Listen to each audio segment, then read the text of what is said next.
It was great to see you. Lovely, by the way. I was Yeah. saying, I said you look lovely. Oh, thanks. And thank you so much for being willing to adjust. I'm actually house sitting for someone, and they were having a book club with a bunch of ladies on prayer, and so and I wasn't exactly sure if there would be an overlap, so I didn't want that to happen. That's the reason why I moved it. So yeah, so thank you so much for being willing to do that. Yeah, no big deal. Yeah, no, it's great. So Great. I actually Great. spoke to someone who you had spoken to. Lynn Pardon? Lynn Young. She was in that group with Dr. Rick's group. Lynn Young. She's the one that wrote Red Hot Living. Oh, yeah, yeah, yeah. Yeah.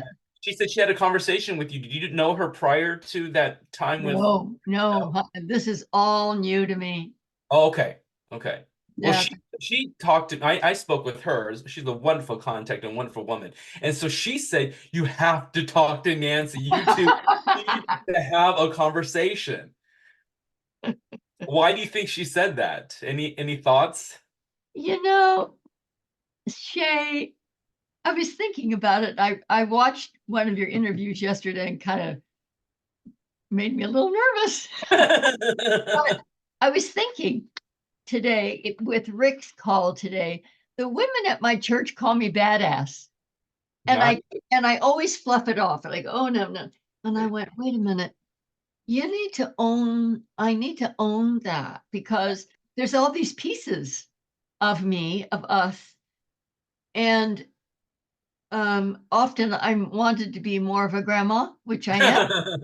I have 22 grands and great grandchildren. Holy 20, dang, that's amazing. 22?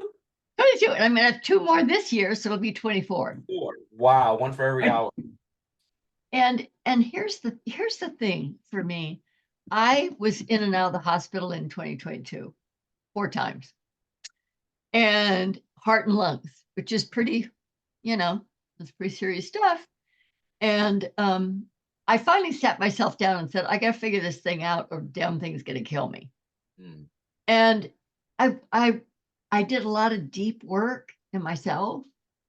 I Yeah. changed a lot of things, and most of all, I had to stop fighting what was going on in my life at that moment because the fighting in my way of thinking just pours more gasoline on the fire and then we wonder why it doesn't go out. Hmm. you Wow. know Yeah. so I had to learn because I'm a type A squared. I say I'm type A squared person. For me to sit on the couch for most of 3 to 6 months, reading a book and taking a nap, I kept getting up and trying to go back, and then I go, nope. And then I try to, okay, now I'm ready. Get up and go back. Nope, down back at the. So I had to learn to love myself just the way I was. Yeah. Yes. And this body at 90 years old is doing the best that it knows how. Mhm. And I have to love and appreciate the effort that it's making and the life that I'm able to. At that moment, I had to love myself taking a nap, sitting on the couch and reading a book. That's all I could do.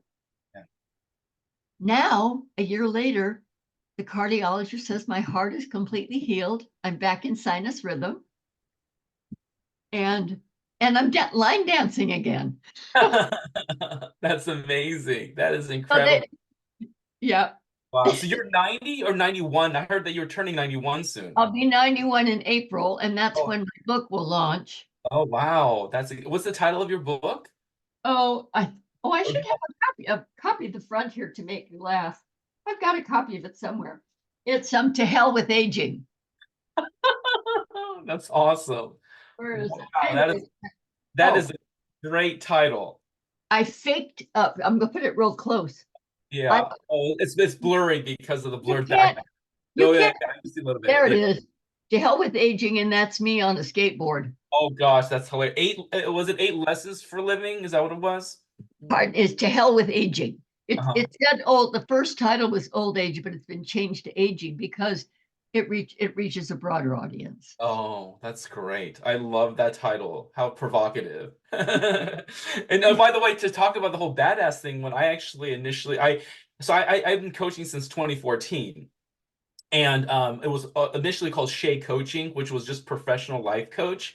But in 2020, I rebranded it to be WABA, WABA, which stands for Wise Ass Badass. And I was actually inspired by people like Jesus and Martin Luther King and Gandhi, other people who initially, when they came out, were perceived as wise asses, but they were badasses in their own right. So there was this idea of being misunderstood, Mhm. right? Because anytime there was a person that's coming out and kind of going against the grain, Yeah, one that's right.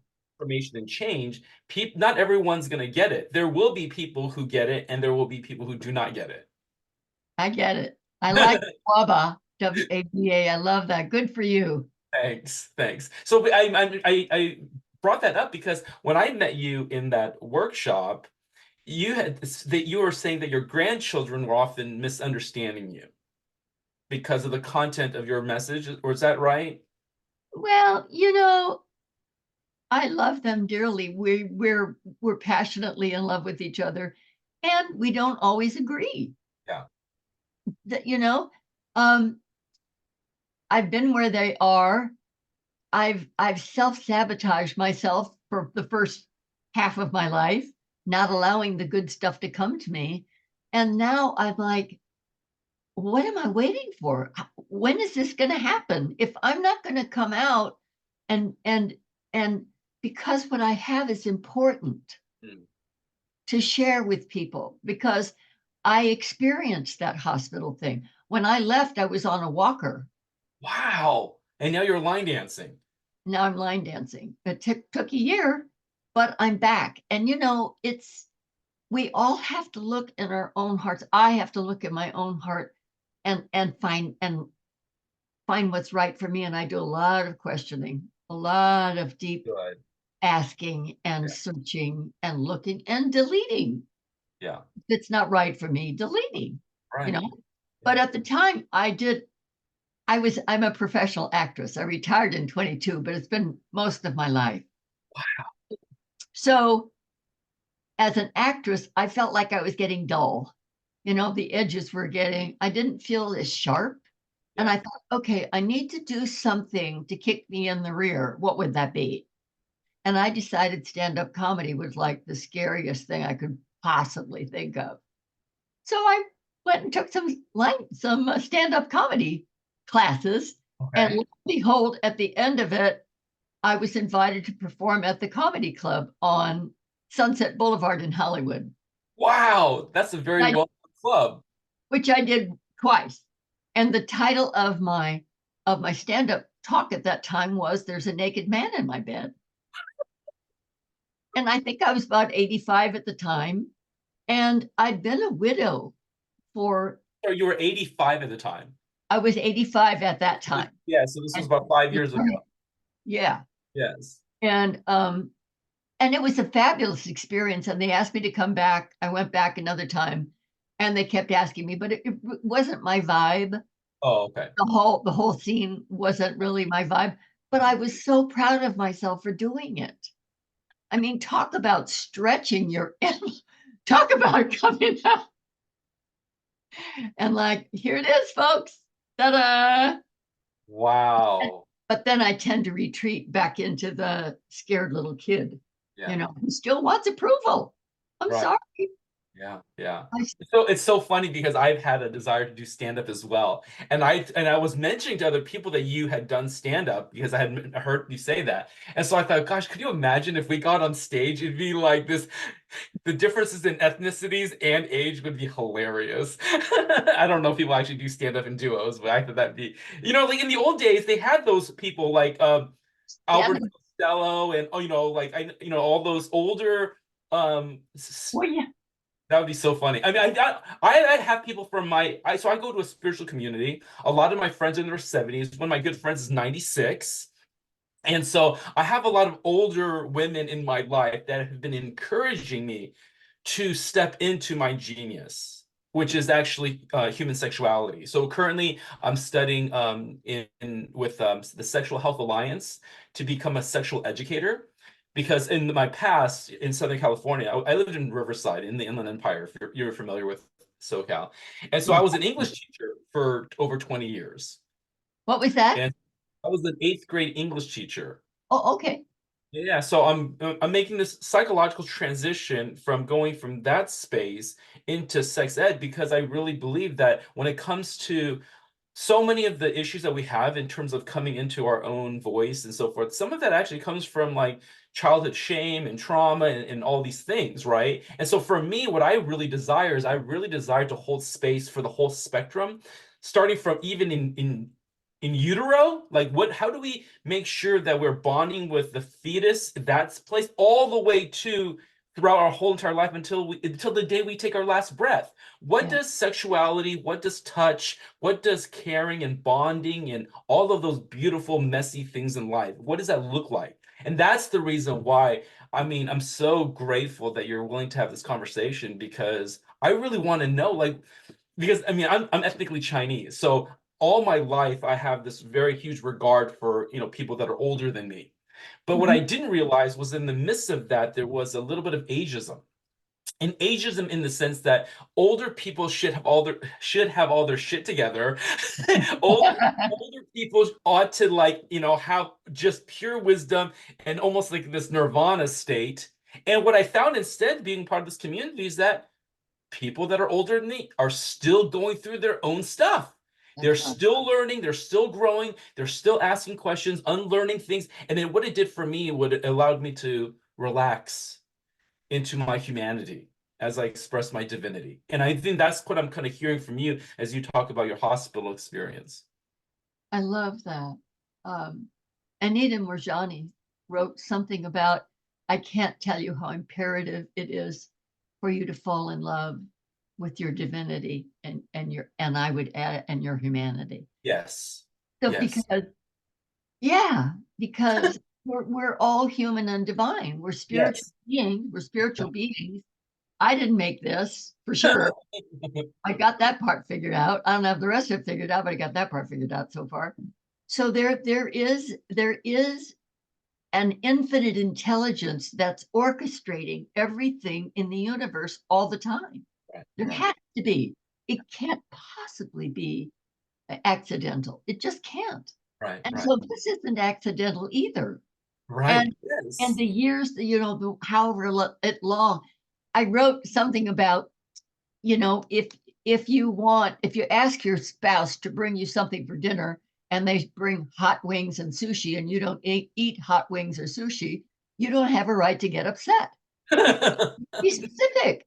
If you want pasta with dried tomatoes and mushrooms, then ask for pasta with dried tomatoes and mushrooms, and then don't go blowing off because he walked in with a pizza or Right, right. whatever. But Yeah, then the other piece is, I agree. if God can make hair and eyes and elbows and nose and babies and trees and bees out of that pasta with dried tomatoes and mushrooms, that's a pretty amazing thing. I think these bodies, I have to speak to my body, is Yeah. amazing. Yes. Yes. It, Yes. Yes. and Yeah. my one of my statements for my body, and when I was going through that experience, is my body knows how to heal itself. And Mm, my body is healing itself right now. yes. Wow. That's powerful. I agree with you. I love that. I think because of the fact that I would say we in the West, and also certain aspects of even Eastern thought, but Eastern thought I think embraces the more of the whole holistic piece of it. But in Western thought, I think there is still this either both Judeo-Christian and also even the Greek thinking the fact that our flesh is evil.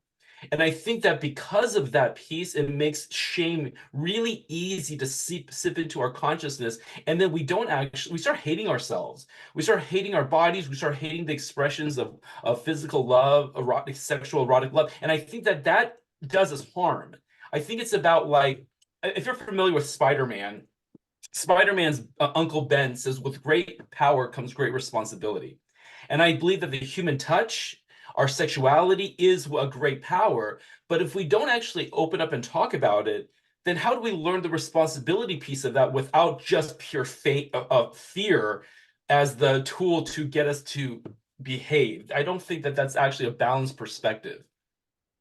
I can't tell you how grateful I am, Shay, that you have embraced this subject so completely. and are willing to dive deep and Mm, to go to the teachers, the highest teachers you can find yeah, on the planet to help you be that voice.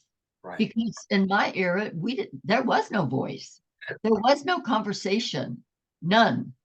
And so, you kind of blindly tried to make your way, and it was not always successful, I have to say.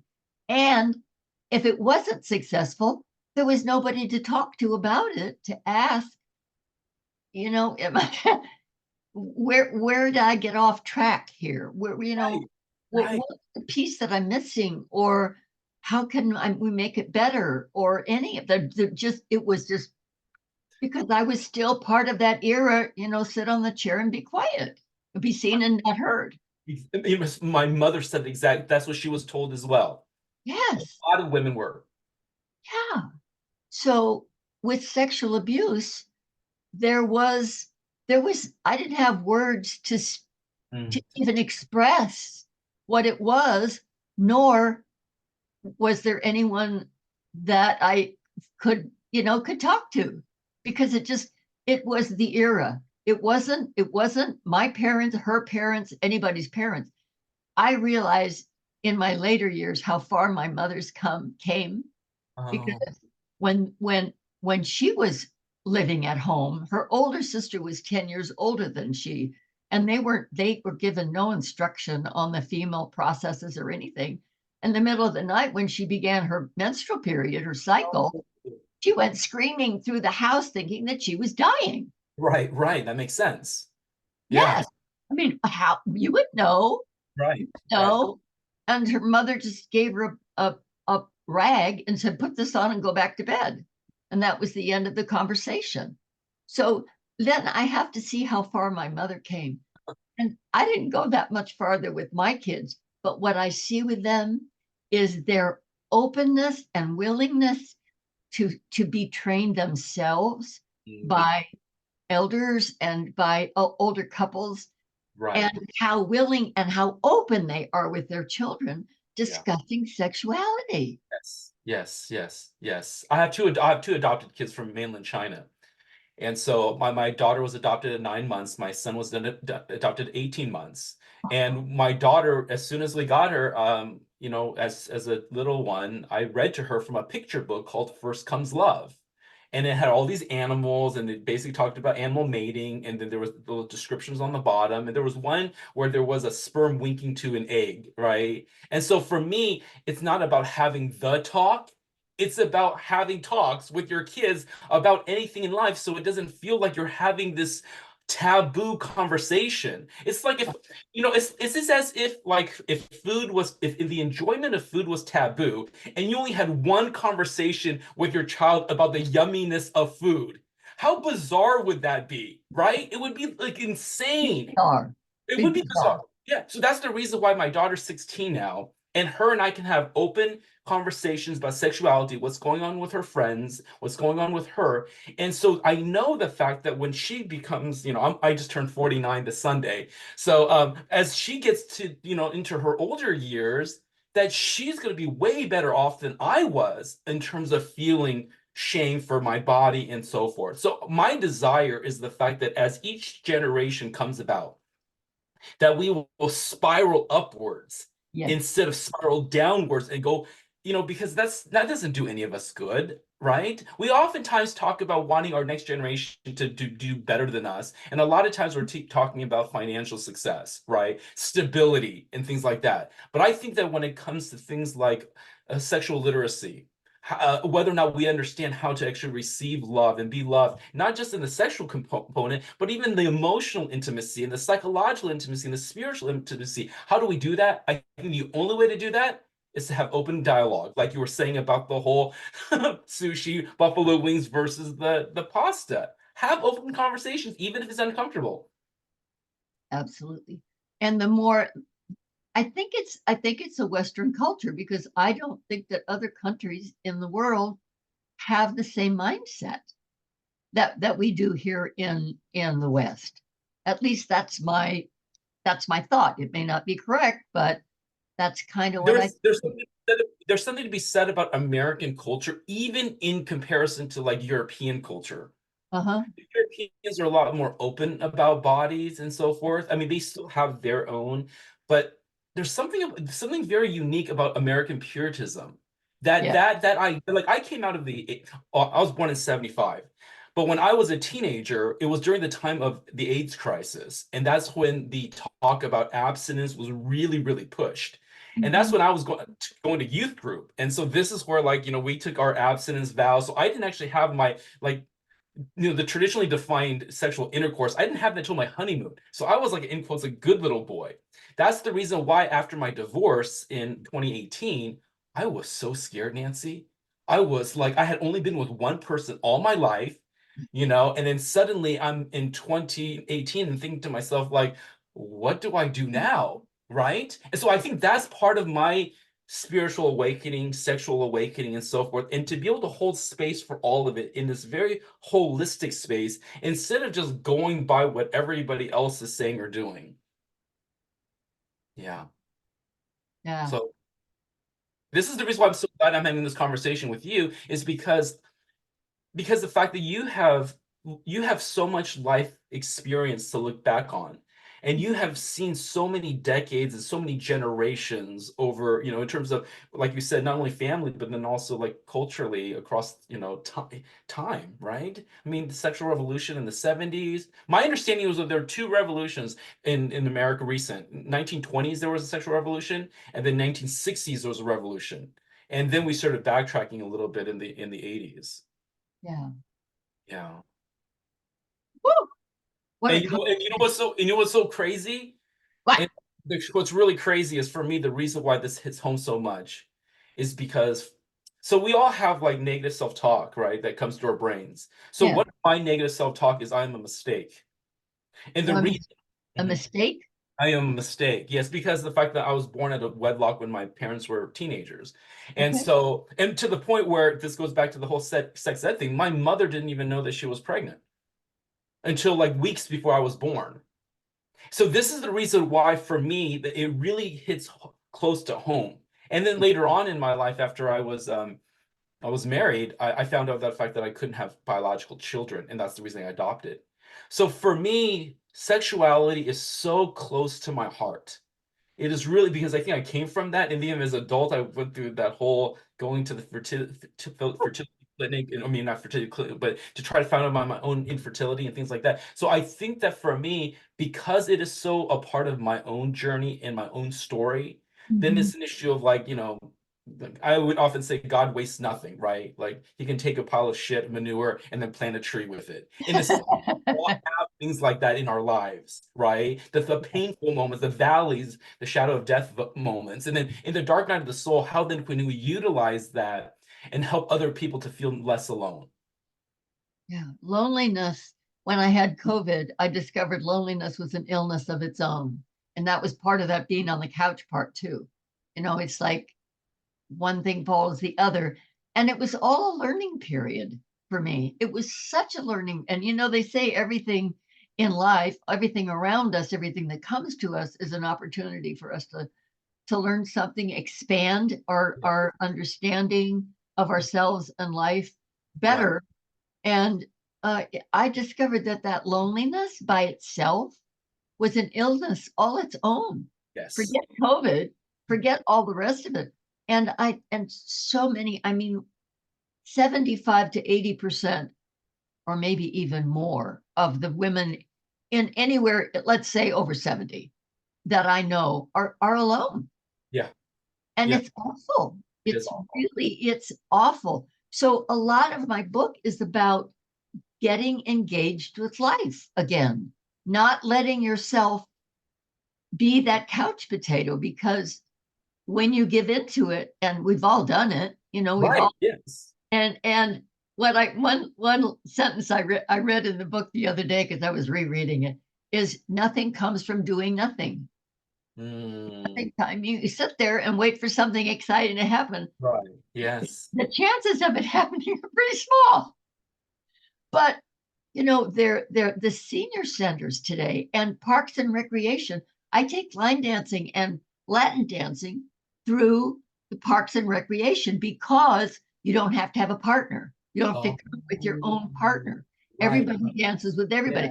Otherwise, all the Latin places I could find, you had to have a partner. Um, So, yeah, so there's so much out there, and other people are looking for friendship also. yes. It's not just me feeling lonely. If I go walking and I see somebody on the in my neighborhood that I've seen before, stop and say hello. I Right. talk I talk to the checkers at the checkout stand. You know, if it, I try to I read something, it might have been Brene, it wasn't, I don't think it was Brene Brown, it was someone. She said, I realized I'd gone through that checkout stand and I was busy with my stuff, and I never even addressed the Mm, person that was behind the cash register. And she yeah. said, I made a vow at that moment that I would not do Right. that Right. again. Right. There's a human being there that's Yes. taking their time to serve you. True. It's so They're true. a human being just like you are. You want to be noticed. You want to make a difference. You want to be, and so do they. Right. So Right. Right. now at my market, they're used to me making conversation. Good. You have Good. to go to Trader Joe's to get a conversation, but I'm putting it up at Vaughn's. So They are better at Trader Joe's. I agree. I used to bus tables for my dad's restaurant, and I would do that on Friday and Saturdays and on Sundays. And what it did for me, bussing tables, was engaging with customers, making eye contact, smiling at people, like letting people know that they are there as well as you are there. Because sometimes it's very easy to mindlessly go through life like zombies and treating yourself and other people as zombies. And then one day goes by, another day goes by, and then like it's month after month, year after year, season after season. It's like, what are we doing here? I think this is where I think that when we talk about human connection, yeah, it that's is what I was. right. Human connection versus loneliness. During Valentine's Day, I did a workshop on the art and science of kissing. And I learned so much about because I mean I only knew very little about kissing besides what everyone else knows. Right now, I'm actually working on the human need for touch. So I'm researching touch. And they say that human children, just like little baby rats, if they're not licked by their mother, will die. That's their form of touch. In the same way that with our human children, we cannot survive without touch. That's right. They say the fact that just as human babies need touch, when you go to the other side of life, talking about assisted living and senior citizen home, Yes. that that touch deprivation, that starvation is as real as the other side. And I think we as a nation need to take this seriously under consideration, especially because we swing from one fear pendulum to the other. Yeah. I was teaching in school and I used the term safe touch. And I got called into the principal's office and there was rumors about me in the front office saying that Shay was teaching adult content. And the adult content that I was teaching was the 5 love languages for the classroom. And Okay. so this is the reason why it's gone to this insane place. My daughter told me that even in elementary school, they were told not to even high five each other anymore, that they could not even. So this is where we strip away people's humanity, and then we wonder why there's a suicide rate. We wonder why people are depressed. We wonder why people are suffering in loneliness. But literally, we're stripping away people's like natural tendency to connect, and Right. it drives me a little bit nuts, a little bit. This is the reason why instead of me focusing on what the problem is, recognizing, having the awareness of the problem, then what is my role in the solution? And I think literally it is like just letting people know it's okay to be a human being. It's okay to need other people. It's okay to ask for, like you said, pasta, what you need. If you need touch, let's say that. And let's bring in like professional cuddlers or masseuses or whoever into these assisted living places or to these nurseries or orphanages or wherever so that Yes. people can actually be human again. Yeah. Yeah, the connection is such a the physical touch is such a big part, the emotional part of sexuality Yes. is so huge. And one of the favorite things I miss about my husband is walking down the street and holding hands. We got out of Mm, the car, we just automatically held hands. And yeah. it's like a subliminal message. There's no words needed. Right, right, I'm right. here. I've got your back. You've got mine. Whatever life hands us with this connection, Yes. Day, with Yes. this That's right. connection, with Yes. this hand connection, touching, we Yes. will handle it together. Right. And at the same time that we're needing, there are other people out there that are needing it just as much as we are or Yes. more. Yeah. So to feel like we need to isolate Yeah. and be alone is really foolish. And Yes. it's a mindset that we need to get rid of, that we Yeah. need to change Yes. Yes. completely. Yes. It's like someone who is dying of thirst, surrounded by pools of water. Right? Like we literally, I think that part of it is because we live in a capitalist society, we feel that the only way to actually fulfill our needs is through a purchase. Purchasing a service or product when we literally have each other. We that's the part that I think I'm having a really hard time with sometimes. And I look at myself in the same way too. It's like when we're really hurting, like just give someone a call, say I need to get together, and just like and to be vulnerable in sharing that need, I right? love, yeah, I love that, especially for a man to say, to let yourself to be vulnerable and ask Yes. for what you need. Yes. I heard that in your interview. Ask for what you need. If you want Yes. pasta with dried tomatoes and mushrooms, then ask for that. You know, Yes.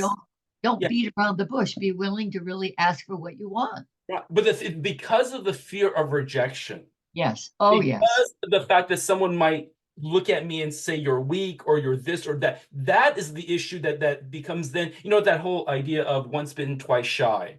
It's like once you ask for help and someone rejects you. So that's in marriage therapy, I believe they call that a bid. A bid is anytime you ask for something. So if you're asking for a goodnight kiss with your spouse, or you're like, hey, can we be intimate tonight? Anytime that's turned down, that bid is turned down, then the other person then shies away from making another bid. And Mhm. that's why I think there needs to, so like right now I'm actually working on my second book. I wrote a book on happiness a year and a half ago, 2 years ago. But my new book that I want to write is called Mating Elephants in the Room.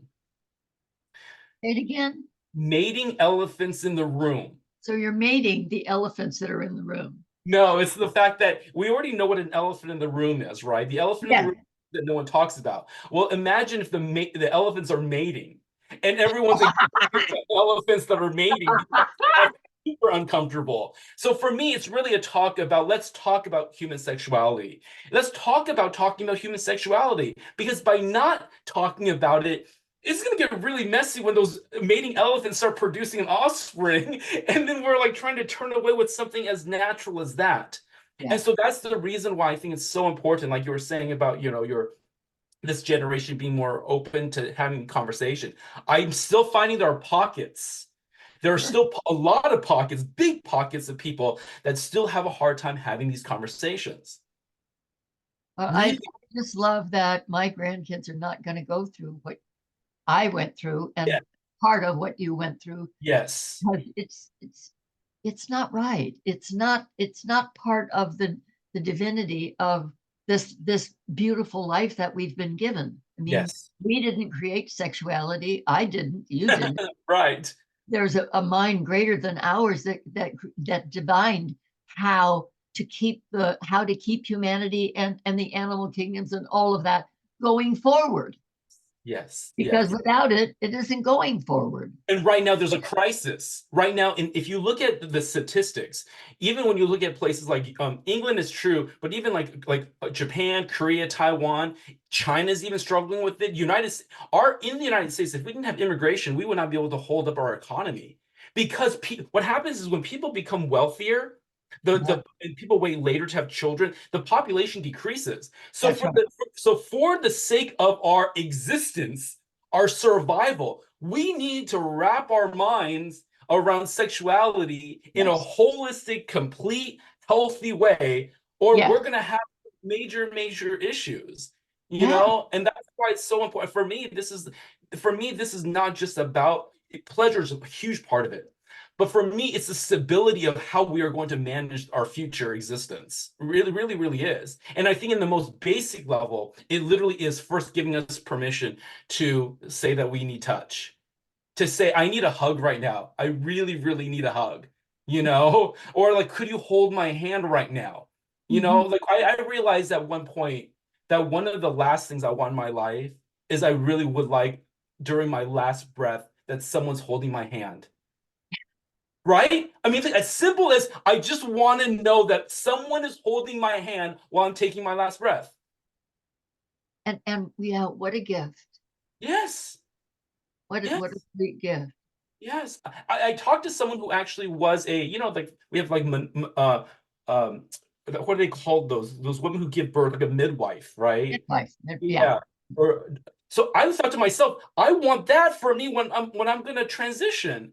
I want someone to be with me, a loved one, if it's a spouse or if it's, a family member, but I want someone there with me.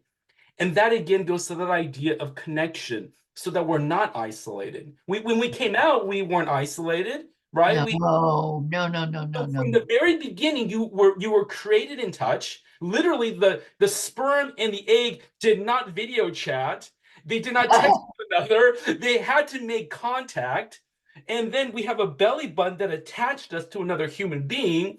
And we are not going to automatically go on the ground. Someone's going to have to move us into the ground. So there's touch. So if there's touch at the beginning and touch at the end, let's make sure we're continuing touching in the And middle. what happened to the part in the middle? Exactly. Exactly.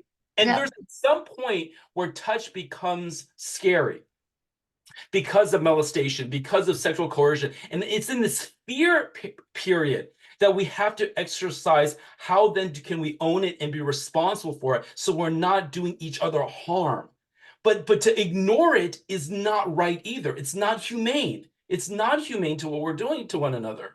I still give my mom a kiss on the cheek to thank her for when she cooks me a meal. I still kiss my grandfather on the cheek before I say goodbye to him. I still do that. And I'm a lot older. I'm not a little kid, but I'm still doing the thing that I did as a child. Yeah. And it's so necessary for older people. When my mom was passing, everybody adored her. And she was dying in their four-poster bed that they slept together for, I don't know, 67 years or something like that. And all of us were surrounding her singing her to the other side, and that's what I want. I want music. I want love. I want touch. Absolutely touch. I can't even conceive of individuals being able to make that passage alone. I don't want that to happen. It, Right. it shouldn't happen like that. Yes. Love is the vehicle that will escort us, I believe, our soul to the other side. That's Because beautiful. this doesn't go. But if I close my eyes, had a teacher do this once, everybody close your eyes and don't move and sit there for a few minutes and then notice what you feel like inside, not speaking. You can tell that there's livingness going on inside this. Hmm. There's livingness without speaking, without seeing, without hearing. Right. And that's the I am.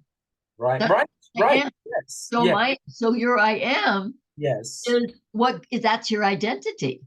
That's what you take with you along, I believe, with all of the learning that we got this time. And hopefully next time we'll get more. That's right. That's so, Nancy. Let me ask you then. I thought that Dr. Rick said the fact that you were a minister at one point. Is that true? Yes, I Can you still am. oh, you still Yes, are. a non-denominational minister. I had a church called the Center for Spiritual Living in Fallbrook for 10 years. I was Oh, a senior minister, and my husband and I had the church together. oh, And nice. when he passed, it took me a couple of years. I kept bumping into walls. I'd never been alone. I went from my parents' home to Oh, my right. husband's home. And Right. so, like you, similarly, Yes. when you're cut loose, it didn't make any difference that I was 60 something, five or something, seven, I don't know. But the feeling of being set adrift Yes. in a land that you know nothing about. Yes. Oh my goodness. There's Yeah. no one there to bounce ideas off of, Yeah. ask if this is an okay thing to do. Right. I Right. mean, there just wasn't, and you start making decisions on your own, and they're not always the best decisions, but Right. you start out like an infant. Yes. It's a brand new life now. Yes. Yes. And I love your going back to responsibility, Yes. with great power or influence Yes. or generational Yes. influence comes responsibility. Yes. We need to be there for the young people and for the other generations, who I used to go in. I was working in this one place in Encino, which is in San Fernando Valley in Southern California. And it was Monday, and there were two young girls. I had an office in the back, and there were two young girls in the front. They were kind of the receptionist people, that kind of thing. And one of them said to me one day, she said, "What? Why do you always singing when you come in on Monday? You're always when you go up and down the halls, you're just humming something. I want to know what you've got because I want that. I want Wow. some of that. I want some of that." Yeah. And I Yeah. wasn't doing anything consciously. I wasn't saying, hello, I'm singing. It wasn't that at all. It was an upwelling of joy, of spiritual joy, of connectedness, of feeling not alone, feeling so cared for in the universe, Yeah. that the universe cares for me, cares for you, and brings us, look at the gifts. My goodness, you know, and I've had that happen fairly often. Bottle it and sell it. Yeah, I love it. I love Bottle it. it, bottle it and sell it. That is beautiful. I right now the nurse community I go to is actually part of a unit. It's a unity. It's the unity, which actually is very similar to the CLS, I believe, right? I think you guys have Yes, similar yes. roots. It's all part of New Thought. So I have a question in terms of your book. What is it that you desired to come out from your book in terms of people reading it or your journey in terms of promoting it? Like what is it you want to see happen? Um, I just think that maybe we're too hard on ourselves. If people could just come out and play, Yeah. just be, like you said before, humanity, just be what we are without the need for masks and stuff like that. But I just feel like my mom and dad were so young for their age. My dad stood up and he died less than a month before his 90th birthday. And the night that he died, the night he passed, he stood up in his community center and sang a cappella because the pianist couldn't play what he wanted to play. So he just sang a cappella. Wow.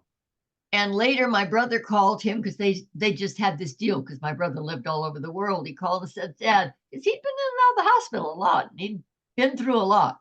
He said, "So, Dad, how are you tonight?" He says, "100%, no complaints." That should be the title of our book. That should be the title of my next book. 100%, no complaints. And he came out of the coal mines.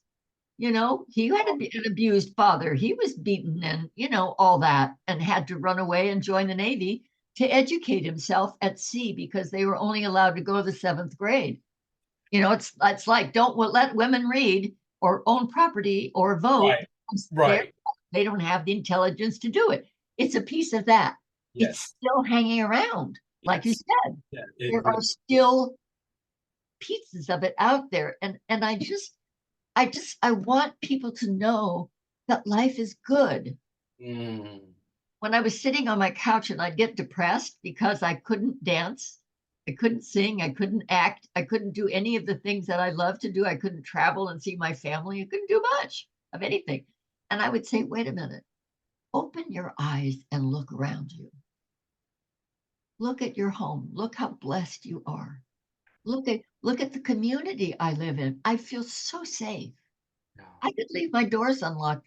I don't. Sometimes I used to all the time. Wow. I, but the gift of living in a safe environment, and you talked about safety, how important in relation to sexuality, how important safety is like number one for Yeah. women particularly, Yes. because we are physically the weaker sex. That's just the name of it. It's just a fact. It's Right. not it's not a it's not a metaphysical spiritual truth, but it just is a fact. You run faster, you lift more than I can, and all that kind of stuff. But it I want people to know that there's more life to be lived. As long as I'm here, there's more for me to learn and Yes. more for me to give. Yes. Mostly, I want, Shay, Yeah. to give the gifts that the God-given gifts that were placed in me Yeah. by the divine, by Yes. whatever name you call that divine, doesn't Right. matter. Right. But Right. but I've been gifted in so many ways, and I haven't shared it for much of my life. And I'm determined to do so because there's a great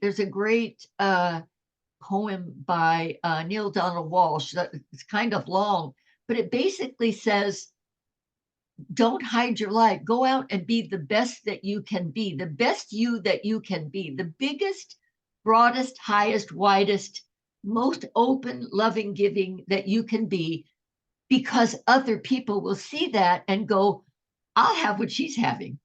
Yes. Yes. Yes, it's the let your light shine.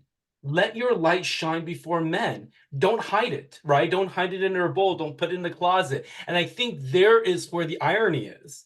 The irony is that we're all light, and yet we want to either get confused about us having to shine the same way that other people shine. I think this is where the idea of the individualization of divinity, that if we're a spectrum of light, then let's shine our shade of light and just be and own it and own Yeah. that. How and own it and knowing the fact that not everyone's going to get it because other people might want us to shine the same hue of light that they shine. But instead of just all of us appreciating that light has a spectrum, right? One part of the rainbow doesn't say to the other part of the rainbow, stop it. It's not you should be shining this color. A rainbow is not just red. A rainbow is not just orange. A rainbow is multi. And I Multi, multifaceted. exactly. And I think there's where the appreciation of the diversity, appreciation of the variety of life is what allows us to stay curious. It's what allows us to enjoy the plenty, the cornucopia of life. Yes. Because I think what happens is sometimes we see the same thing over and over again, and we think that we can predict life 100%, which allows us to think that life is boring. But because we are always changing, the world is always changing, the people we are interacting are always changing, there's really, when you think about it, there's always something new to think about and talk about and share and enjoy together. Yeah. So then it's an issue of will we allow ourselves to be creative, curious, and compassionate through that learning? Because one of the things I learned as an educator is that in order for us to grow and learn, you Mhm. have to respect the learning curve because the learning curve is not a straight line, which there is what you were saying about like after your husband passed. I think there is times where we will in quotes make mistakes as we learn.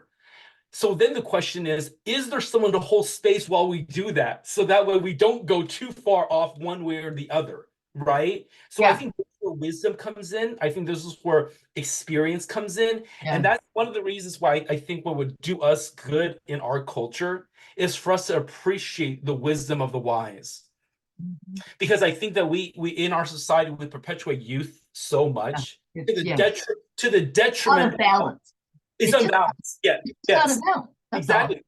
We should respect the energy of the youth and their openness without negating all that have come who've lived longer than us. Mhm. Right? I mean, I think it's important to have this is why I think intergenerational dialogues are so powerful. I think we need to continue to have that so that there's a thread, there's a passing of the baton over time. Yeah, Yeah. I agree.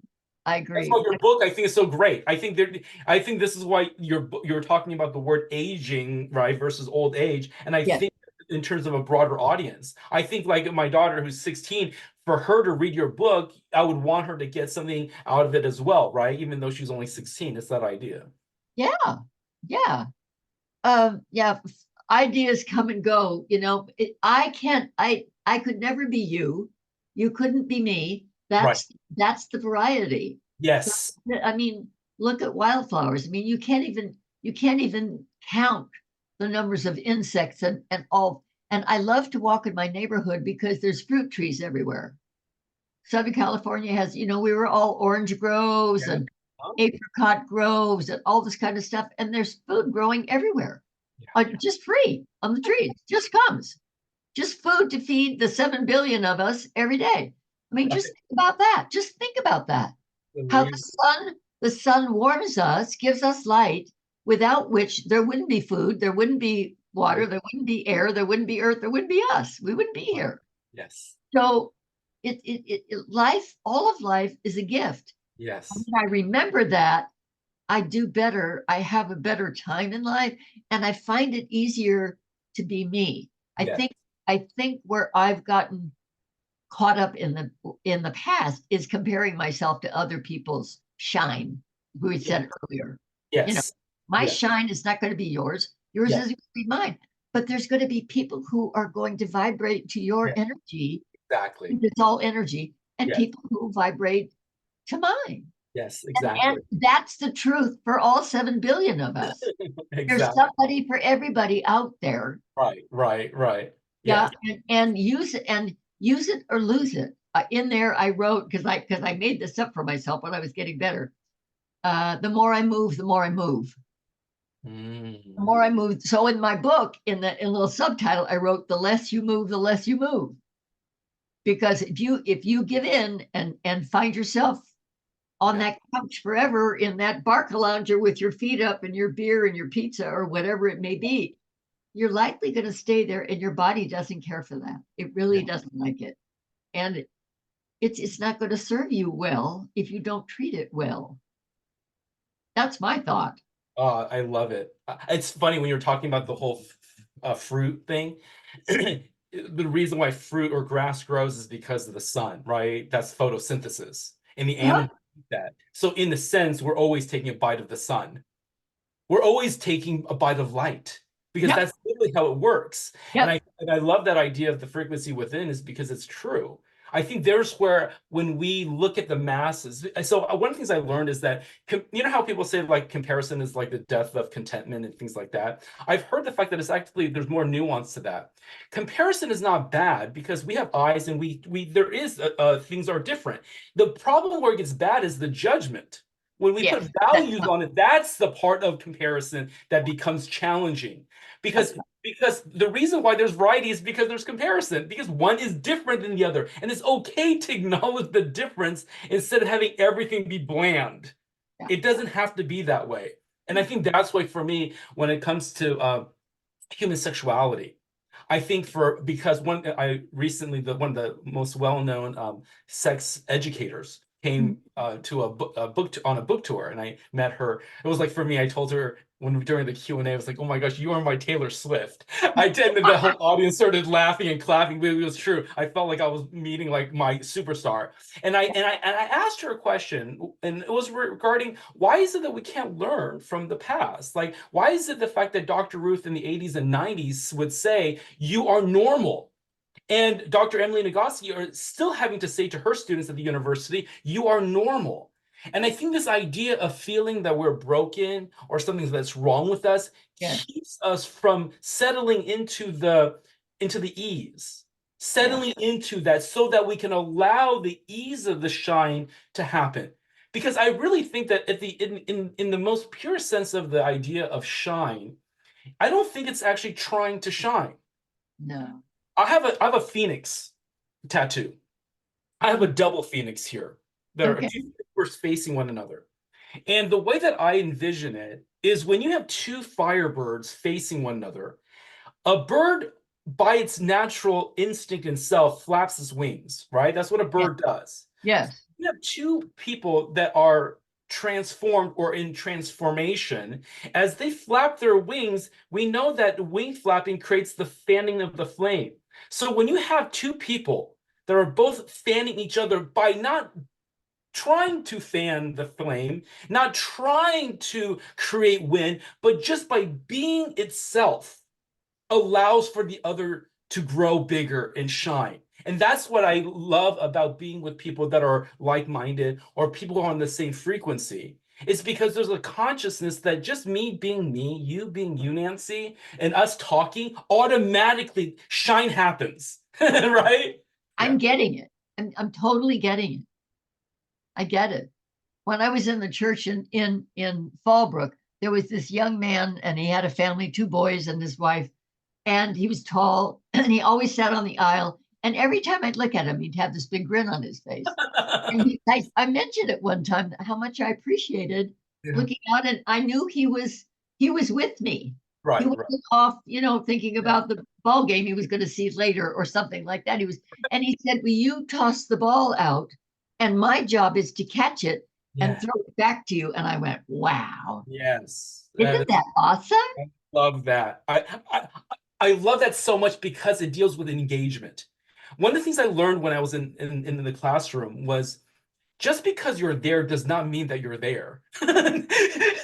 Right? Yeah. I would tell the students, I can mark you present in the attendance roster. Doesn't mean that you're here. So when you are here, it means that you are with me and I am with you. A lot of times in schools, we talk about student engagement. I also think the flip side is teacher engagement. It's like the speaker needs to be engaged with the audience and the audience engaged with the, so that way there's a volley. Instead of like playing a tennis match where one person's serving the ball is going across, like it's not going anywhere. How fun is that's not fun. In the same way when it comes to sexuality. That's the reason why I think in coaching we talk about dancing in the moment.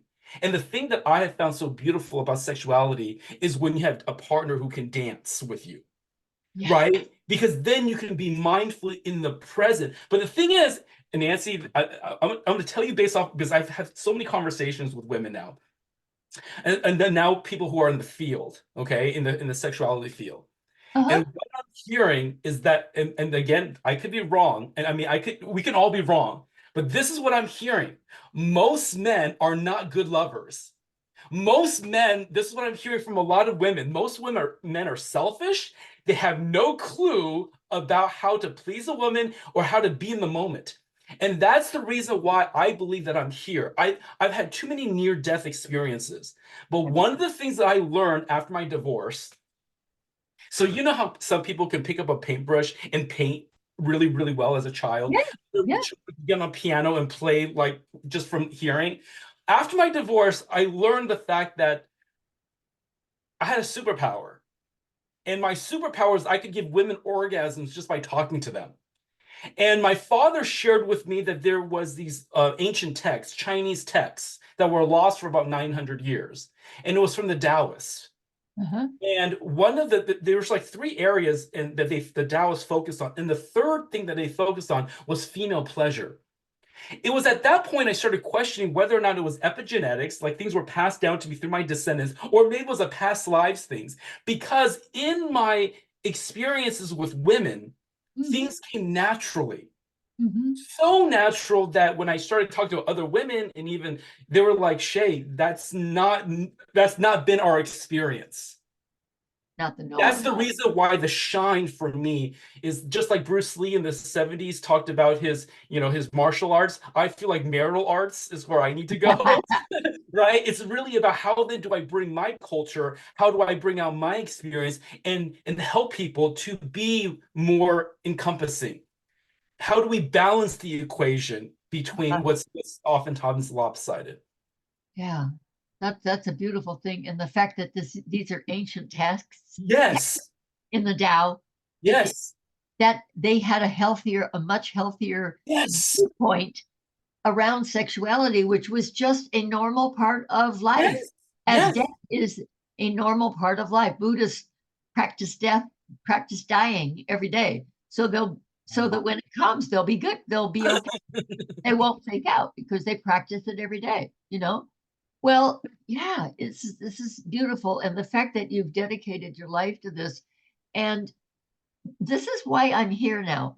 I'm convinced that the reason that have been able to come back from where I was, um, to have as much energy and vitality as I have, and to be able to go out in the world and do the things I want to do, to share these ideas, these gifts, these offerings with other people, is because this is the work I came here to do. This is the time that's most important for me. Yes, I had to have all that other experience in order to get where I am today. But if there's something that I have to share, something that I can offer, whether it was singing in the hallway or writing a book, whatever it was, and people turn around and say, I'll have what she's having, then I know that I've made a difference that day. I love And if we can make a difference in one person's life every day, look at how many lives we'll touch. And another thing the first book I wrote, which was Life is a Game and You Can Play It. it. I have people, and that came out in like 2005 or six. And I have people come up to me and say, I still have that book on my nightstand. I pick Wow. it up sometimes and I just open it anywhere and just read what's there. So we don't know, Shay. We don't know the impact that we have on other people. We It's that really, ripple effect. It's that ripple effect. yeah. It really is. And Yeah. it's important. And I read this in The Power of Decision by Raymond Charles Barker. Your spoken word has power. Yes. So Yes. you get to talk about what you want and not to talk about the things that you don't want. If Right. you Right. don't want that whatever in your life, then don't bring it into the conversation every time you get together with the Yes. ladies. Yes. Or Yes. you Yes. talk Yes. about how bad it is. Then Yes. you're just stoking the fire and Yes. asking the universe, this Yes. is this is what I'm into. Yeah, I want some more of that. And that's not what we want. But we didn't know. We didn't understand what we were doing with Right. word and with our energy, with our emotions Yes. Yeah. and all of that, It makes me think of the word abracadabra. Yeah. Abracadabra means I speak there as I create or something like that, right? So I think part of it is that it's like that a whole idea of where your thoughts go, where your energy, where your focus goes, your energy flows, right? It's because Yeah. like thoughts follow like thoughts. And I think that's why birds of a feather flock together. And that's why I say that fire birds of a feather flame together, right? Because then what you're doing Yeah. is you're constantly stoking into one another a reminder to continue to be that divine light, to Mhm. continue to then shine. And Mhm. because there are always going to be times where we may feel a little bit dim, maybe the wind is blowing, but at the same time, there's always those around us that can warm each other up. That's why when coals are together, they last longer. Yeah. Yeah, Yeah, we need each other. We're a tribal people. We're not exactly. meant to live in isolated Right, right. situations. That's why COVID hit everybody so hard because we were isolated for the first time in our lives, and it wasn't a good experience, you That know? was devastating. It was devastating. Yeah. And that's the reason why, like, I left Southern California because I didn't like with how the school district was handling that. And after being alone for 7, 8 months by myself in my apartment, it was a stray cat that actually saved me. If it wasn't for the stray cat that came along, it Yeah. would have this devastating for me. And this is the reason why I think that right now it's super important that so many people speak out Yeah. because I think there's such a need because we've all gone through collective trauma. And because we've gone through this collective trauma, then how then can we remind ourselves to be human again and to be humane again? Right. And so that's why for you, Nancy, like talking to you, it makes me a little laugh because when I taught eighth grade, I would look at my students and I would say to some of them, it's like, how old are you guys? Because you guys sound like you're like on your way out.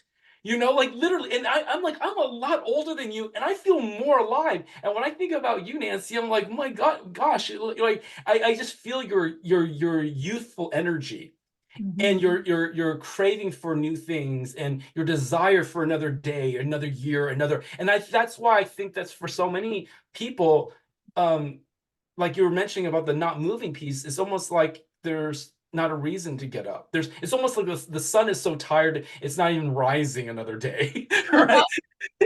Right? It's like rise and shine, and they're like, I'm just too tired. Let me just, I can't do it. But Rick gave us a challenge this week. And for the business challenge, I chose at first I wrote, I will get up by 7 a.m. at 3 times a week or more. And then I thought that's not enough because the challenge was about asking for support. Called Oh, a friend of mine and I said, would you be willing to have a prayer time at 7 a.m. Monday, Wednesday, and Friday? And she's really excited because we've been prayer partners on and off for about oh, 20 years. nice. And we used to do that. And when we did that, things just popped. Just popped. Wow. You speak it and she used to say, I come to Reverend Nancy for a spiritual mind treatment, which is just affirmative prayer. And then Yeah. I buckle my seatbelt real tight because here it comes. We speak our word, and here it is. Oh man. You You know, are amazing, Nancy. Really. I'm thinking of like the book that you wrote, the book that you're about to launch, your actor piece, and then also with everything you went through recently, and then also like becoming a widow in your 60s, and then thinking in terms of like the sexuality piece that you're willing to speak about. I just think that there's so many people that can benefit from your sense of hope, your sense, the way your outlook on life. It's just, I'm excited not only for you, I'm excited for all the people who will listen to you and meet you, right? And so, like, because were you planning on doing something later, or were you telling me that you were going to go overseas or something like that? Did I hear that correct? no, no. But my book launches in April, Okay, okay. probably April 21st. My goal is to have it send it out by the end of this month. And then it takes about 2 to 4 weeks to get it put into book form and then uploaded, approved, and all that, and then uploaded to Amazon Kindle. So I'll be 91 on April 24th. So the book launches that Sunday, April 21st. So, Oh, right. that's my Yes. that's where I'm going. And this past weekend, I had my very first, I called it the sneak peek into the book, and I sent chapters to these women, and then we got together and discussed it. And Nice. and it was great. And what I heard, it was such a surprise. I got to hear my words in someone else's voice, Oh, right, someone right. else's voice reading my words. Yeah. And I got to see things and recognize things that maybe were a little too harsh, or Uh, maybe, and I just sat here just before we started. I moved all the chapters around because one of them was about you're feeling sad, lonely, depressed, scared. And then later we go into grace and gratitude and love life, love people, and all that. So I moved all of that up. So you get all the juicy part first, and then it comes to yeah. And there's a great quote from The Boy, the Mole, the Fox, and the Horse by Charlie McKessie, who says, People, how does it go? People are a little bit scared. No, everyone's a little bit scared, but we're less scared together. oh, And I yeah, think that was the horse, who yeah, says everyone's a little bit scared sometimes, but yeah. we're all less scared Wow, that together. is beautiful. So my beautiful family holds me in high regard as I hold them in high regard. My mother and father were adored by everyone who knew them. And my father adored my mother and let her know in no uncertain terms. He'd tell everybody and I have 101 of his letters written from World War II. Wow. And they were partly love letters and partly about the war because everyone was, hello, my sweetheart. Hi, Oh, my darling. Hi, right. my dear. Hi, my love. Hi. And in one of his letters, he wrote, I hope my prayer is that one day I will be a big enough man to deserve a woman like my Nani. That's love. Have you And thought about they were, have they you were, thought of finding that together into a book form? well, we're working on it. We're working on it. I think it's beautiful. I just think about all the women out there that would eat that up. There's Yeah. that the Notebook, that book, The Notebook, right? Yeah. Oh my gosh. Oh, what a beautiful movie. Right. So in terms of like all the letters that he wrote to Yes. Yes. Allie, that just To makes me his wife. yes, exactly. So it makes me think about that, right? In terms of that's incredible. Oh Yeah. my He wrote every day. And if he didn't write for several days in a row, she knew he was in a battle. That's the only time he didn't write. And then, then the mail had to come by ship or plane or whatever. So there'd be nothing for a long time. And then you'd get a whole bunch all at once. oh, wow. So you had an amazing model in your life then Yes. of partnership, Yes. of love. Absolutely. Yeah. Yes. So then in terms of it, that was then integrated into your own experience with your I'm husband? sorry. What was that? Was it integrated into your experience with your husband then? Yes. Yeah. And, I and all our family, everyone honored Nani and Grandpa and would never do anything that they thought Nani and Grandpa would not approve of. They just would Really? they just couldn't. They just couldn't Interesting. because they, he was an officer in the Navy, and he was a lot of love, but he was also tough love too. And the boys knew that. They get off track, or get into drugs or whatever it might be. He's Yeah. there to straighten them out when they're ready, and he'll support them, and he loved them, and he talked straight turkey to them, and help them find out what it meant to be young men, Mm. what it meant to not be children who have no responsibilities anymore, to step into that role of taking responsibility just for yourself. Right. Forget wives and children and all of that, but being responsible for this. Yeah. I not harm another human being. Right. Right. My Right. words, with my actions, with my voice, with my whatever. That's huge. That's If huge. we just could learn that, I think we'd be better off. I would agree. Dad was a great teacher, just like Yeah. you. Yes. Thank you. Thank you. I love that so much because I think that right now, so many people feel lost. I feel I sense that. I mean I sense those moments in my life where I feel like that, kind of like what you were talking about when you had your experience in the hospital. But I think this is why it's so important for us to remind ourselves of how much life there's still to live, and how responsibility, like you were mentioning, how that plays into a part, how connection plays a part, how we are less afraid when we are together. I think there's so many valuable.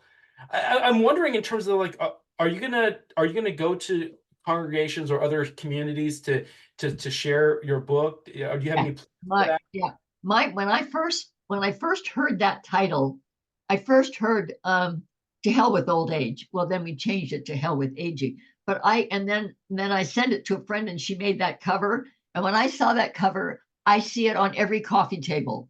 Okay, because Oh, because it's a conversation starter. Just yes. the cover alone, Yes. it's a conversation starter. And if it's nothing more than that, somebody's going to pick it up Right. somewhere along the line, Yeah. and it's a short book, so Yeah. it'll be inexpensive. You could read it in an hour, but Yeah. there's tips and tools in there that I think, and what they loved best. There's a page in there that developed out of my inability to do the things that I love to do. I couldn't go Latin dancing. Mm. I couldn't I couldn't sing. I couldn't act. I couldn't do auditions. I couldn't go on the set and all that stuff. So I went, but wait a minute, what can I do? So this whole page is a list of, if I can't salsa anymore because it's all about spinning, I can rumba, I can merengue, I can bachata. I don't have to spin. I can do all these. So that's the whole page is, I if you love can't bake a cake, can you play a harmonica? If you can't play a harmonica, can you roller skate? If you can't Right. roller skate, can you swim? If you Right. can't Right. swim, can you sing? If you Right. can't sing, can you drive? I mean, it went on and on and on and on and on and on Yeah. and on. So there's no end to what Yeah. we can do, but we have to commit. Right. Right. You Right. can't, my family, as much as they love me, they can't get me up out of my Right. couch and say, Mom, you need to get outside and take a walk now, or Yeah. you need to go have lunch with your friend now. I have to do that. Right. I Right. have to take responsibility for myself. And yes, I want to take this. I want to take this across the country and around the world. That's Well, what I that's want. why that's why I had in my mind the fact that you were going to go overseas. Do you have an ideal community that you feel like would really be juicy for you? Like, is there a certain, like, when you envision like taking this, is it like to a religious spiritual community, or is it to like a prison, or is it to like, lobbyists in DC? I mean, where do you see where you when you would leave the moment going, oh my gosh, I just feel so satisfied? I would like to take it to civic groups. I don't want to stick to spiritual groups because they have so much available to them and offered to them. And I'm still a staff minister at Oh, are uh, you really? Global 2 Center in Westlake. Yeah. Oh, okay. Yeah. So, and I guess speak occasionally, but it's the public that needs the conversation. The people that are already listening, that are already reading, that are already, they've already got it. And yes, I'll do a lot of that, but it's the people who don't have those things available to them. I think they're the ones, and I think through civic organizations like, I don't know, Kiwanis, or the Chamber of Commerce, Yes. people like that, because it's really talking about taking back your life. Don't let someone take it away from you. And I wrote in there, you get to decide what you can do, what your body can do, not someone else. Don't let someone tell you what you can or cannot do. Look in your own heart. And if it's too much, you'll know. You won't do it. But if it's okay, I want to do all that I can as long as I can. That's it. And when I'm done, I want to know that I gave my best, that I didn't hold back. And that's what Neil Donald Walsh said. Don't hold back and save nothing for later. There is no later. There's just now. And who I might speak to now today, or talk to on the phone, or meet in Vaughn's Market, or on the street when I walk every day, or something like that. I think it's really important to be in the moment, and that's something that I'm learning, because I tend to be in the past or in the future. But being in the moment is the only place that you can make a difference. Yeah. I can't make a difference back there or up there because I'm not there. And you're not there either. It's just here now in this moment that we can make a difference. Yeah. It's And we so are making a difference, Shay. We are. no, I And I'm so agree. proud of you. I'm Yeah. so proud of you. I am. Oh, thanks. I appreciate that, since we don't know each other that well. So I honor you for honoring me, really. It's not been an easy journey, but this is what I've realized. In unity, we say that Christ Jesus is the way shower. And one of the things I realized recently is that, when Jesus says the Spirit has come upon me to deliver, to set the captives free, I believe the fact that we all have that. So that whole idea of take up the cross, even metaphorically, I think that there is something that we all have to do that only we can do. Exactly. And regardless of the consequences or the outcome, it's still our thing to do. So I think part of the now piece is not necessarily always knowing how it's going to play out, but believing that the thing to do now is that's what's on my plate. And I feel like when it comes to this sexuality piece, Nancy, there's so many times I've wanted to bail. Oh, I've gotten to the point where I thought to myself, who am I? I've got to myself, I don't know enough. The more I learn, the less I know. There are people out there that have so many heebie-jeebies about it, that someone's going to get pissed off at me, and it's already happened before. But then I thought to myself, I don't know whether or not I can make a different choice, because I think prior to coming here, I already made my choice. So now it's just living out that choice that I made before I came. yeah. And I think understanding the fact that this what is my path, it allows to give clarity and direction. It allows for there to be perseverance. Allows me to say, you know what, right now I might not exactly know, but my higher self knows. And Yes. I've got to trust that my higher self is going to see me through this. So, Yeah. Yeah. And yeah. you're very courageous, and very, very bold is not exactly the word, because that's not really what I mean. I really mean courage, taking your heart and going to that higher power, going to that place and going, if this is mine and this is what I've done, if this is mine to do, then show me the way. Put the words in my mouth, put it on a paper, Yes. give me the answer, give me a yes or a no, and I will accept it right now. Yes. But if it's mine to do, then I want to fulfill it with all my heart and all my soul and all my mind, and all my spirit and all my dancing feet. Nancy, can I read to you something? Because just Yes, please. the Yes. reason I say this is because, like, I have not read this to very many people, but I really want you to hear it, because again, because of your wisdom and so forth. But what it is I came up with 7 realities of sexuality. Okay. Okay. So there are my 7 realities. Let's see if I can find it. I should be able to pull it up soon because, like I said, I just been working on it. But the reason I came up with these is because I believe that there are some universal truths that even though things change, there are also things that don't change. And I wanted to write some things down that were broad enough that would then encompass it all. And what happened is, as I started reading, I sent this to a friend online. Uh-huh. She read it, she cried. I read it recently to 2 ladies in my spiritual community. And again, she said, it makes me want to cry. And when I asked her why, she says, because sometimes the truth just makes you want to cry because the truth is so true. So here they are. Okay. Okay. Number one, these are the 7 realities of sexuality. And again, this is a work in progress. Number Mm. one, sexuality is a natural part of life and an avenue for connection. An avenue for connection. Love it. Number two, your sexual identity is an integral part of who you are. Yeah. Number three, engage with your sexuality in a thoughtful and responsible way. Number four, listen to yourself and others to navigate sexuality wisely. Good. Number five, challenges related to sexuality foster growth and understanding. Say that one again. Challenges related to sexuality foster growth and understanding. Okay. Yeah. Number Yeah. six, meaningful relationships and sexual experiences require adjustments and communication. Yeah.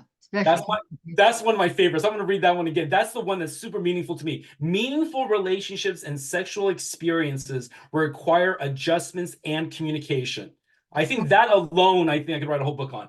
Number That seven, could be that could be number one, you know. yeah, Yeah. exactly. And then Yeah. number seven, peace and fulfillment come from embracing your sexuality as a part of your whole self. Yeah. Yeah. Yeah. It's a part of our whole self. It's like I like to sing. I was born with a voice. My dad sang all the time and he'd say, Nancy, come in here. We need some harmony on this song. Oh, wow. And I didn't know until I was in my 40s that everybody couldn't do that. I really Yeah. didn't. Yeah. Daddy said sing and I sang, you know. So to deny that part of myself, and not allow myself to enjoy it or share it with anybody would be really, not only would it be foolish, but it would hurt me inside because I would have this Whew. knowing in my deep in my soul that this was something that others would enjoy and maybe get something out of if I was willing to share it, but I'm not willing to share it. That's damaging to the soul. That's damaging to the human spirit. So I love what you wrote there. Oh, thank you, man. Communication. And the seventh one, you're a whole person. Read that last one. Read the last two again. I'm not going to cry. But Number six is meaningful relationships and sexual experiences require adjustments and communication. yeah, And then number seven, peace and fulfillment come from embracing your sexuality as part of your whole self. Yeah. yeah, I don't reject my left leg because it's not like my right one, because it isn't like my right one. My right one looks completely different than my left one does. So I guess I won't use that one. I won't have that one. No, it's a part of, we come in with it. Yeah. It is a piece of who we are, Yeah. just like our voice Yes. or our love. It's a way that we express our deepest affection and our deepest love. Right, right, right. And you just kind of melt, you just kind of disappear and the separation goes away and you just become this fluid expression. Yes. I, Yes. I do Hawaiian too. I, Nice. I use my hands a lot. I So love it. I think they say that, arms, that people respond to hand motions, so it that's just great. becomes this fluid Yes. Yeah. exchange Yeah.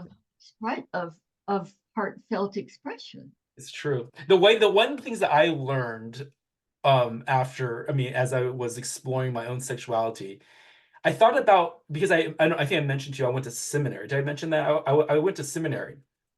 Oh So yeah, no, I didn't know that part. yeah, so I was going to be a missionary to China.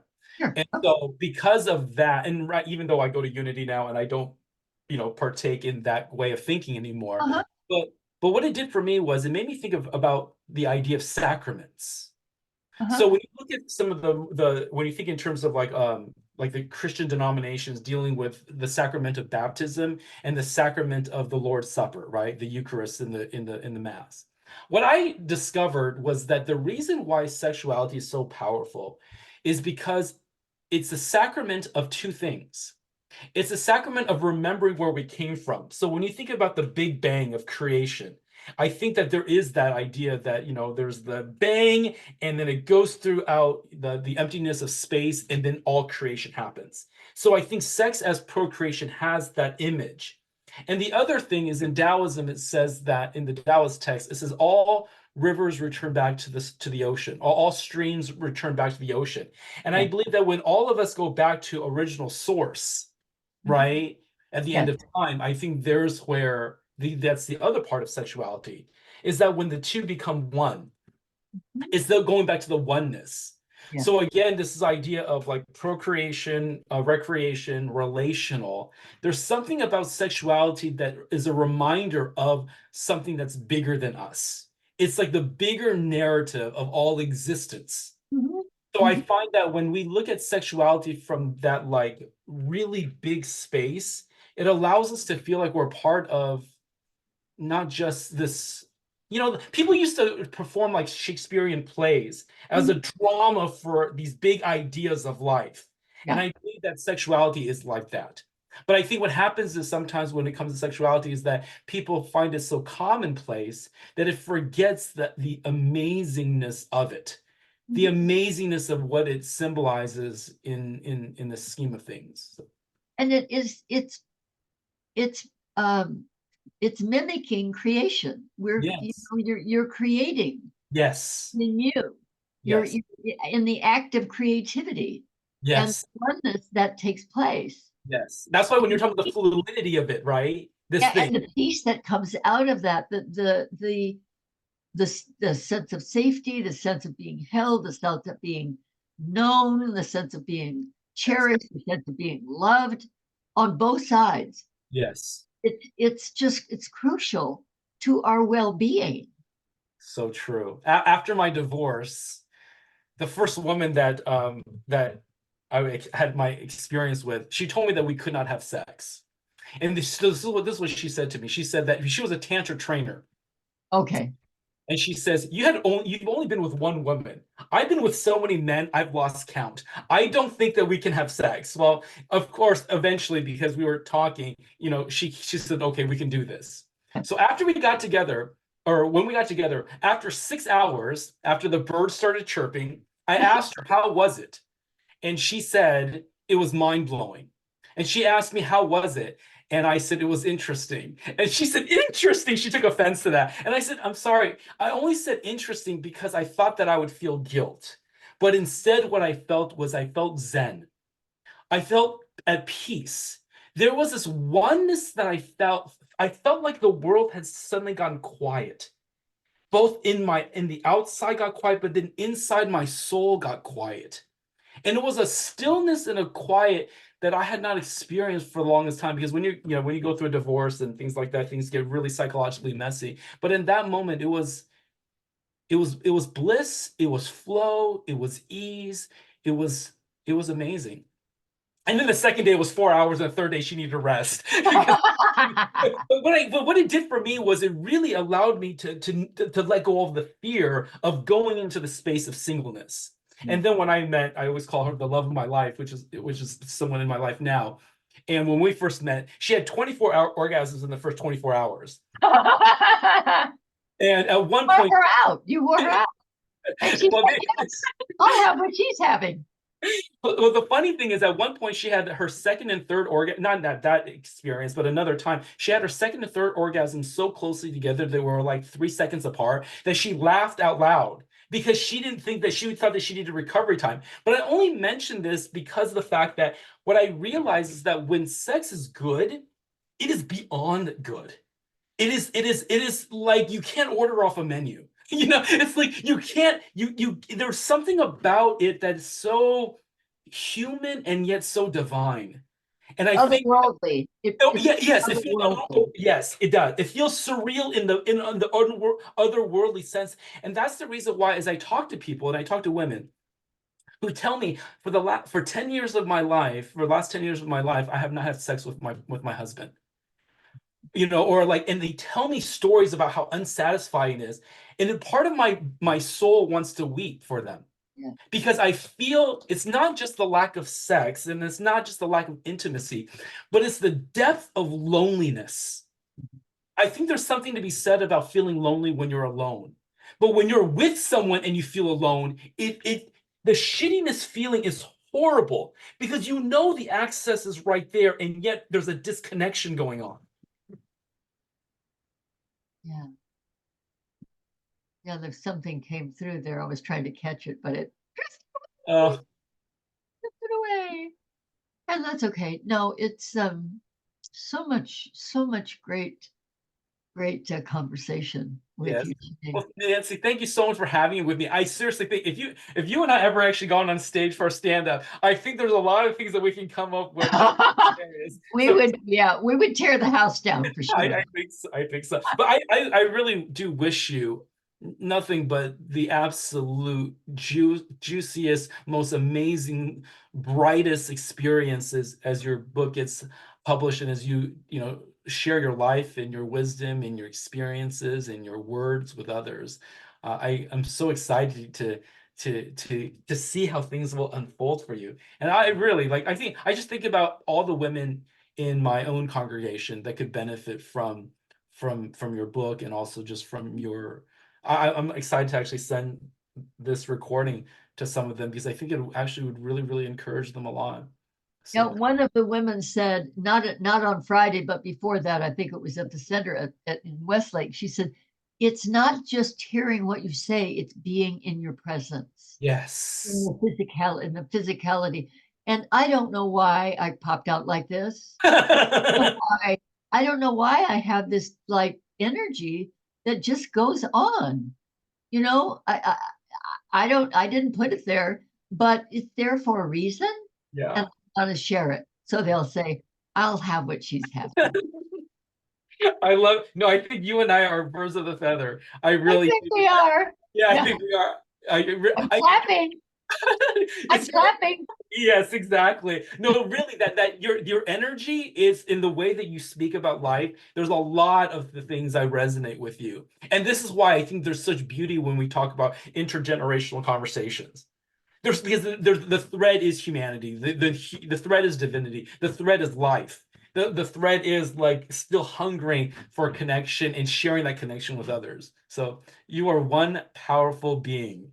And thank you so much for existing. And I celebrate you, I honor you, I value you. Um, yeah, I'm so glad that we had this conversation. I will be sending the recording to you, and then I'll see about also making some little snippets that we can enjoy together too. Yeah, that we can enjoy together. Let me know when it's gonna air so I can Well, send what it. I'll do is I'm gonna go ahead and because it's an hour and 40 minutes. Instead, I won't air it like in a traditional way. Instead, what I'll do is I'll post it here and there, and then also Little give pieces here. you Oh, that's yeah, fine. That's because what great. happens, what I've learned these days is the fact that because some people don't have the mindset to listen to long recording. Sometimes it's these little sound bites that we Yeah, have that yeah. actually people consume. I can always put it so I could literally still put on YouTube and then direct people to that. But this has been such a wonderful conversation. I've enjoyed every minute, Shay. Thank you so much for Thank you, inviting me. Nancy. Oh my Bless gosh, you're amazing. bless you, your family, and your beautiful kids, and your wife, Yeah, and your thank mission in life, and your vision. And you come here with a purpose, and that purpose was given to you by the divine, and thank you said yes. you. And you did too. You are doing your thing, and as I said before, I'm really proud of you Oh, because thank you. you're Well, I'm so. not married right now, but in the future, my future wife, will thank you as well. So, All right, my friend. okay, thank you, Nancy. Bye All right, bye. bless you. Okay, bye bye.